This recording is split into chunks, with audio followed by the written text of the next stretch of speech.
Hey everyone, Beardo back with more Batman comics to share with you all.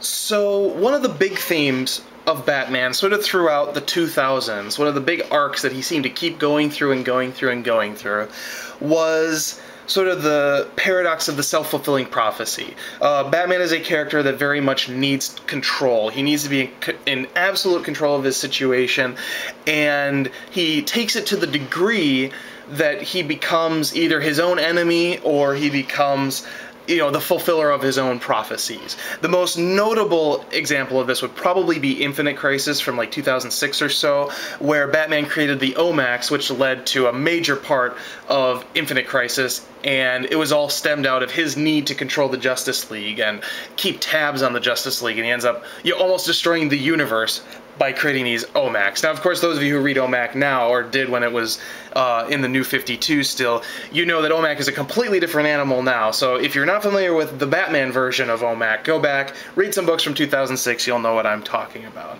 Now, before Infinite Crisis hit, we had a similar situation that came up in the Batman continuity proper, and that was War Games. Now, War Games was a big crossover event. It crossed over 8 books for 3 months, so it's like a 24-issue series, plus there were epilogues and blah, blah, blah, blah, blah. If you want to see all those covers, I recommend that you go check out my link below. I'm going to link to GhostCritic's B's of his Longbox histories. In it, he shows his only real run of Batman comics, and it is War Games in its entirety. So if that's something you're interested in seeing, he'll show you all those covers. I'm not going to mess with it. Sorry, I've got too much to do. So today, I'm mostly going to talk. You're actually only going to see a few covers. However, some of the covers, about half of them, are really cool. And then, of course, that's half out of 4.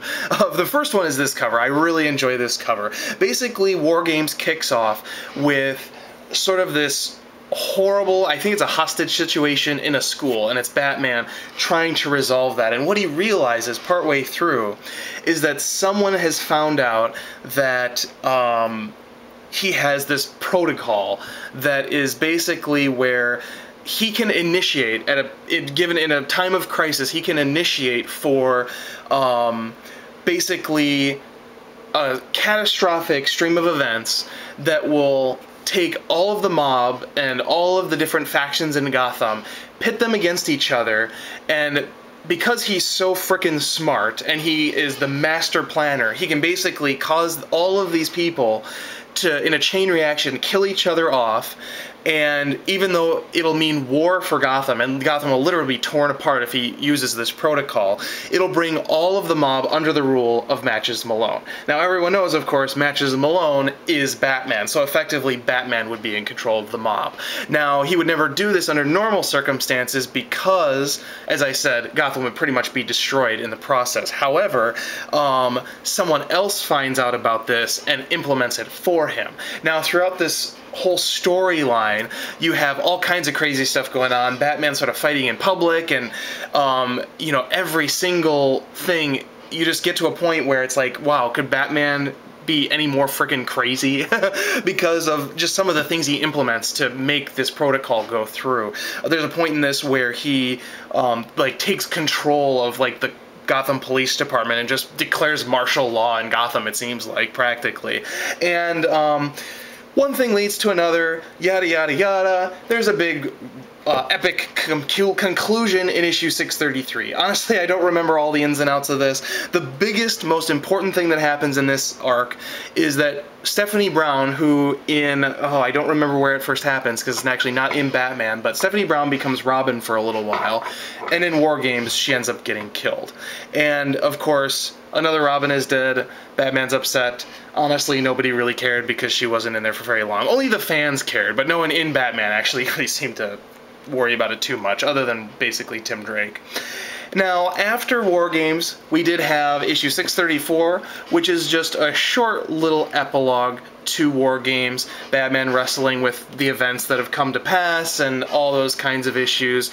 Honestly, War Games was a big crossover that took place at the end of sort of you know, the stories they were doing after Hush, and before the big arc that we're going to go over tomorrow. So as much as there's a lot of big major things happening in this, a lot of them don't really have a lot of consequence in the long run to the Batman universe. Now, one important thing about 634 is we are getting our new creative team doing the story that is the epilogue to War Games, and that's Judd Winnick and Doug Mahnke. So for those of you guys who like Doug Mahnke from his Green Lantern days, which actually he's still doing Green Lantern, check out Batman, because he makes a pretty good Caped Crusader as well. Now, in the meantime, I hope you check out that link down below for GhostCritic's videos. You can see all of the covers from War Games, and in the meantime, I will be working on the next Batman video for tomorrow. So I'll see you all very soon. Thanks for watching.